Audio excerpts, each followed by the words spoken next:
Oftentimes, movie ideas can come from strange situations, such as with writer-director Lewis Jackson, whose idea came from drugs. Specifically, while smoking a joint, Jackson saw an image of Santa Claus holding a knife, which gave him an idea. He spent several years developing a script, but he had trouble finding financing as his concept was a hard sell. In the end, he managed to acquire $450,000 for the budget, though the budget went overboard due to his cinematographer. Enter Ricardo Aronovich, an Argentinian cinematographer who was critically acclaimed for his work, but was very expensive to work with. For the cast, Jackson originally wanted major talent, but for budgetary reasons, could only afford relative unknowns or character actors. Filming took place from 1979 to 1980 around New Jersey, though it was a struggle because of the dwindling funds. Originally released as You Better Watch Out, the film was later retitled to Christmas Evil. As a child, young Harry, Gus Salud, watches his mother being groped by his father dressed as Santa Claus. This leaves him heartbroken, so much so that as an adult, Harry, Brandon Maggard, still clings to his beliefs. He works at a toy manufacturer where he's made fun of and taken advantage of by his coworkers. At home, Harry watches the neighborhood children and writes their names in a naughty, nice book based on their actions. His ultimate goal is to become Santa Claus, or at least his version of Santa Claus, and spreading holiday cheer. His brother Phil, Jeffrey DeMunn, is constantly frustrated by Harry's behavior, despite his wife Jackie, Diane Hull, being more sympathetic. Meanwhile, Harry finally snaps after seeing the hypocrisy around him, dons the Santa suit, and goes on a rampage. It all builds up to an ending you'll never see coming, and certainly never forget.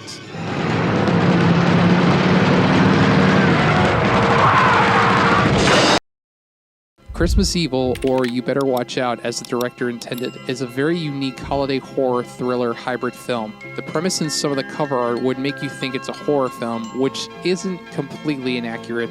However, it plays more like a thriller akin to Scorsese's Taxi Driver, and then it's a character study of madness. Brandon Maggard, like Robert De Niro, plays the part of a mentally ill man driven insane perfectly, though with more intensity. While you do feel sorry for him given his situation, you're also terrified by just how manic he is.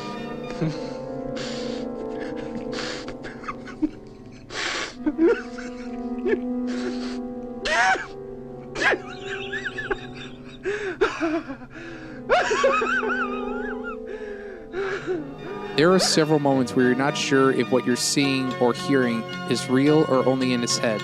Plus, many scenes are shot with a very soft focus, which gives off a somewhat dreamlike quality to them. It's well made and well acted given its low budget. Not only does it work as a psychological thriller, but it also works as something of a dark comedy. In a way, it's a dark look at the Santa lore, how he watches children, judges their actions, etc. Not only that, but it shows how corporate the holiday has become. Harry's boss is more concerned with productivity than charity. Admittedly, it's not a perfect film, especially when there are moments where the low budget becomes obvious. For instance, there's a scene where someone rolls down a hill, and you can see white blankets used for snow. Granted, these and other moments don't detract from the power the film has, though they do generate unintended laughs. Lastly, I won't say what the ending is, but it truly is something you need to see to believe. Overall, Christmas Evil is an underrated holiday thriller that's worth checking out. But if you're bad boys and girls, your name goes in the Bad Boys and Girls book, and I'll bring you something horrible.